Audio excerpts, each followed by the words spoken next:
Alrighty, so I'm gonna make a little video. Hopefully it isn't too wobbly because I'm trying to do a little bit of e-collar conditioning, making sure that I'm marking appropriately and paying it. So right here, she's kind of like checked out with me. I'm going to say her name and then tap on the e-collar.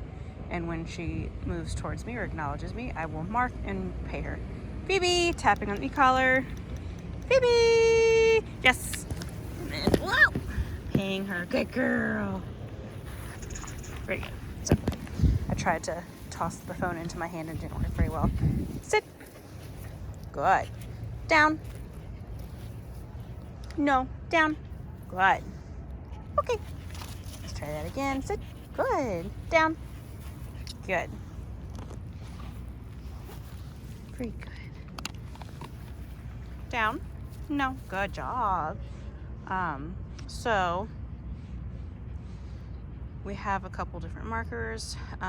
Good is going to be her duration marker, meaning that I want her to remain in behavior. So she bounces out of it. Like right now, she's kind of getting fidgety, like she might move.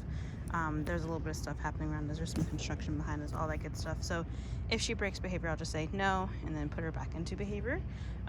Okay is her release word. And I've been using the word yes to build enthusiasm as a marker. It's kind of the same thing as a clicker. It's just verbal instead of that mechanical clicker. Phoebe. Yes. Girl. So when she hears it, I want her to come out of behavior to come take food for me, and then okay can be the neutral release. She can go do whatever she wants to when she hears that. Good job. She's doing really. Oh, stepping on the leash. She's doing really, really well with e-collar training.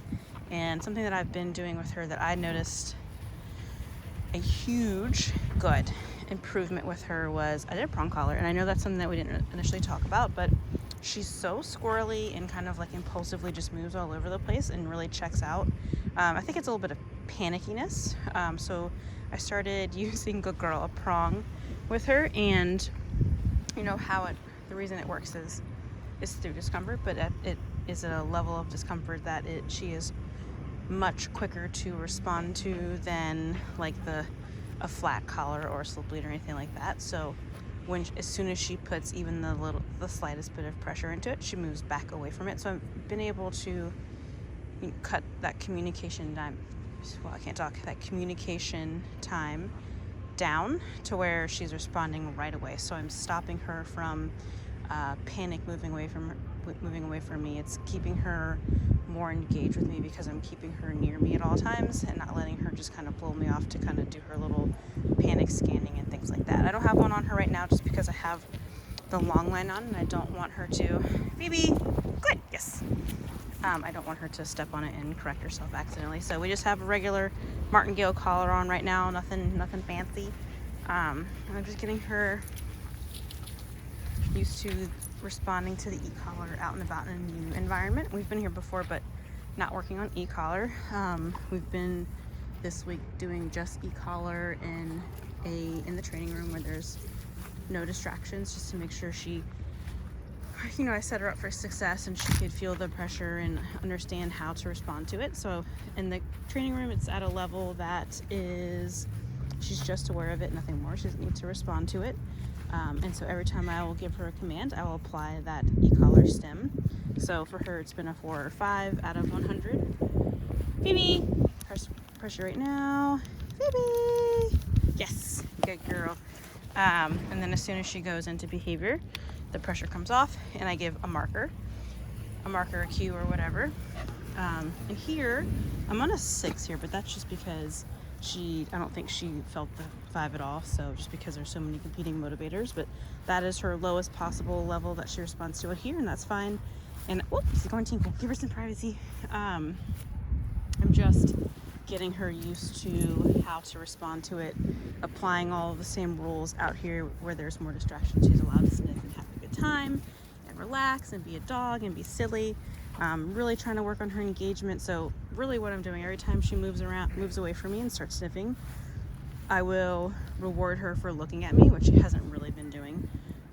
Or I will use the e-collar to bring her back to me just so I can put value. so I can put value in coming in and checking in with me. And right now that's kind of like a forced thing, but over time I'm hoping that I can build really good engagement because it's purely out of habit. She just has to keep coming back and checking in with me and getting paid and all that good stuff. So I hope all of this makes sense. I'm kind of rambling as the thoughts come into my head and looking at people judge me for talking by myself with this dog. She's doing really good. There's a lot of dogs. I know it's kind of hard to tell on the camera, but over there's a bunch of dogs playing, and she shows a little bit of interest, but she's done pretty good about just coming back to me when I call her over to me, paired with that e-collar. And we'll definitely, obviously, go over much more of this in person, but I haven't seen an update in a while, so I wanted to kind of fill you in on the Phoebus life. Phoebe, good. Yes, good. Oh gosh. And right there, I just did my voice, which was nice because my finger wasn't ready on the e-collar. Now I'm going to do the e-collar. Phoebe, yes, good girl. Hey. And I don't know if you've picked up on this, but when I reward her, I move backwards when she starts running into me. Yes, good job. Right there, she gave her attention to me on her own. I'm just letting her chase me a little bit, so I'm kind of tapping into that prey drive. Yes, good job, and making it fun and not easy to get. I want to build a little work ethic. Oh, it's really smiling me over here. Baby. Hey. Yes, good girl. Yeah, chasing my hand, making it fun, building work ethic, getting moving. You know, she's kind of a insecure dog, and she gets squirrely and panicky, and I want to funnel that energy. Sorry, sweetie. I want to funnel that energy into engagement and constructive things, and let her still have her energy and movement, but using it in a way that is beneficial and not just letting her kind of get panicky and want to have a fight or flight kind of situation on hand. All right, come on, Phoebe. I think I'm done rambling.